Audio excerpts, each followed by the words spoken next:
رسول اللہ صلی اللہ علیہ وسلم کی سنت سے ثابت نہیں ہے۔ آپ علیہ السلام کی سنت سے یہی ثابت ہے کہ وضو شروع کرتے ہوئے امام الانبیاء بسم اللہ پڑھا کرتے تھے، بسم اللہ الرحمن الرحیم نہیں، بسم اللہ، اور بسم اللہ ہی پڑھنی ہے۔ کیوں؟ سنت پر عمل کرنا ہے، نیکیاں لینی ہے، اجر لینا ہے، اجر ملے گا تب جب سنت پر عمل کریں گے۔ تو بسم اللہ الرحمن الرحیم نہیں پڑھنا، خالی بسم اللہ پڑھنا رسول اللہ صلی اللہ علیہ وسلم کی سنت سے ثابت ہے، وہی پڑھا جائے، اور اس کے بعد پورا وضو کرے۔ وضو میں کسی عضو کو دھونے کے بعد یا اس کے دھونے سے پہلے جو مروجہ بدعات اور اذکار رائج کیے جا رہے ہیں، یہ رسول اللہ صلی اللہ علیہ وسلم کی سنت سے ثابت نہیں، ان کو نہیں پڑھنا چاہیے۔ اگر پڑھیں گے تو اپنے وضو کو ضائع کر رہے ہیں، اپنی نیکیاں تباہ کر رہے ہیں، اور اس کے بعد کی جانے والی عبادت کو بھی تباہ و برباد کر رہے ہیں۔ وضو کرنے کے بعد رسول اللہ صلی اللہ علیہ وسلم دعا پڑھا کرتے تھے، اشہد ان لا الہ الا اللہ وحدہ لا شریک لہ واشہد ان محمدا عبدہ ورسولہ اللہم اجعلنی من التوابین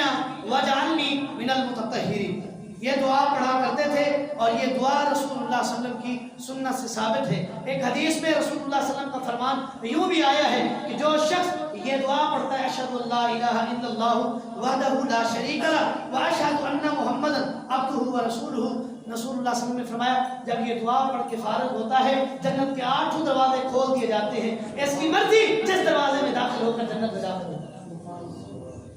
یہ فضیلت، یہ مقام، یہ مرتبہ کب ملے گا؟ جب سنت کو فالو کریں گے، سنت پر عمل کریں گے، آپ کے طریقے کو اپنائیں گے، اس کے مطابق وضو کریں گے۔ ایک چھوٹا سا عمل ہے، لیکن جنت کے 8 دروازے اس کے ذریعے کھل جاتے ہیں، جس سے مرضی آئے داخل ہو جائیں، لیکن شرط وہی ہے جو شروع میں نے کہا ہے کہ وضو کرنا ہے محمد رسول اللہ صلی اللہ علیہ وسلم کی سنت کے مطابق کرنا ہے۔ جس طرح محمد رسول اللہ صلی اللہ علیہ وسلم نے کر کے دکھایا ہے اسی طرح وضو کریں گے، یہ اجر بھی ملے گا، یہ بھی مقام بھی ملے گا، یہ مرتبہ بھی ملے گا۔ اللہ رب کائنات سے دعا ہے اللہ رب کائنات سنت مطہرہ پر عمل پیرا ہونے کی توفیق دے۔ هذا ما عندي والله اعلم بالصواب وما توفيقي الا بالله۔